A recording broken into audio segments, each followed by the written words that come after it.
Hello दोस्तों, आप सभी का मेरे YouTube चैनल पर स्वागत है। तो आज हम देख रहे हैं भारतीय इतिहास से रिलेटेड प्रश्न जो आपको सीटेट बहुत सारे एग्ज़ाम में बहुत ही फ़ायदा करेगा। जैसे खासकर सिविल सर्विसेज एग्ज़ाम में हिस्ट्री का बहुत योगदान होता है भारतीय इतिहास का। उसमें जो पीटी में एग्ज़ाम होता है उसमें बहुत सारे और क्वेश्चन इसी तरह को देखने को मिल सकता है।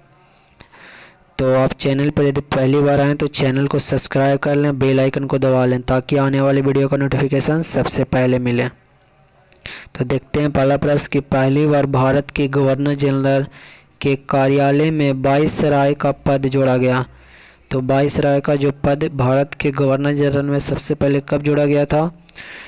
गवर्नर जनरल में। तो इसका सही आंसर होगा, ऑप्शन दिया हुआ है आपको। यदि आता है इस प्रश्न का उत्तर तो कमेंट बॉक्स में डालिए।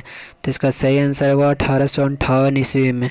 कब? तो 1858 ईस्वी में, 1858 से। Option number C. अगला प्रश्न हमारा, अगले प्रश्न की तरफ चलते हैं। अगला प्रश्न है साहित्य और कला। साहित्य और कला के महान संरक्षक राजा भोज ने निम्नलिखित में से किस राजवंश से संबंधित है? जो साहित्य और कला के जो महान संरक्षक थे, कौन थे? राजा भोज। निम्नलिखित में किस राजवंश से संबंधित है? उनका जो राजवंश था वह क्या था? तो उनका जो राजवंश था क्या था? ऑप्शन नंबर सी, परमार से संबंधित है, राजा भोज से।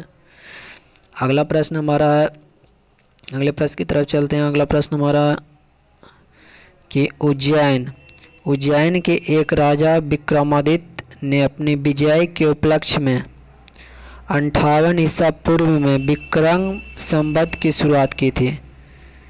तो उज्जैन के एक राजा जो थे विक्रमादित्य ने अपनी विजय के उपलक्ष्य में 58 ईसा पूर्व में विक्रम संवत की शुरुआत की। तो किस नाम से? तो यह इसका सही आंसर होगा ऑप्शन नंबर बी, शक्कों के नाम से।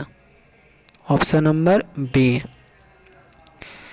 अगले प्रश्न की तरफ चलते हैं। अगला जो हमारा प्रश्न है कि दो महान मुगलों ने अपनी अपनी यादें लिखी थी, वे कौन कौन थे? जो अपनी सेल्फ लिखी थी, यानी अपना यादें लिखी थी, ऑटोबायोग्राफ बोल सकते हैं। तो ये कौन थे? तो इसका सही आंसर होगा ऑप्शन नंबर सी, बाबर और जहांगीर। तीनों ने अपनी यादें स्वयं लिखी थी। अगला प्रश्न है कि सारनाथ में शेर किस राजा के पास है? तो जो सारनाथ में जो शेर किस राजा के पास है आपको ये बताना है। तो ऑप्शन दिया हुआ है आपको, उसमें से सही आंसर जो लगता है उसको सही बताइए। तो इसका सही आंसर होगा option number B, Ashok. Answer क्या होगा? अशोक। अगला प्रश्न है कि चरखा का उपयोग आम हो गया था, तो कब आम हो गया था? तो इसका सही आंसर क्या होगा? चरखा का प्रयोग आम हो गया, मतलब कि सभी व्यक्ति के पास, आम लोगों के पास हो गया था। तो कब हुआ था?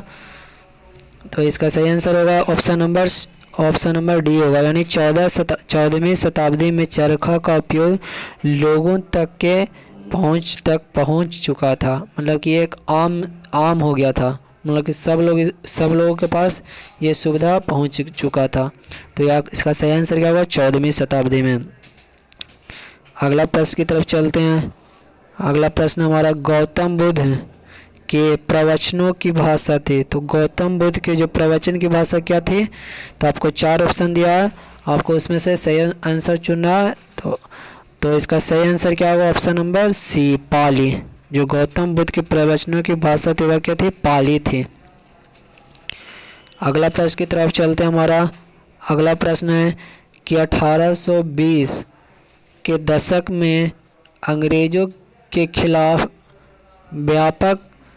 व्यापक उभार हुए। निम्नलिखित में से किसने 1820 के दशक में विद्रोह नहीं किया था? तो कौन थे जो 1820 के दशक में विद्रोह नहीं किए थे? इसका सही आंसर क्या होगा? वो अहोम की 1820 के दशक में थे, बंगाली पंथी भी थे, रामौसी भी थे, लेकिन संथाल क्या थे? नहीं थे। संथाल क्या थे? नहीं थे। अगला जो प्रश्न है कि बेलथम्पी ने राज्य में अंग्रेजों के खिलाफ विद्रोह का नेतृत्व किया।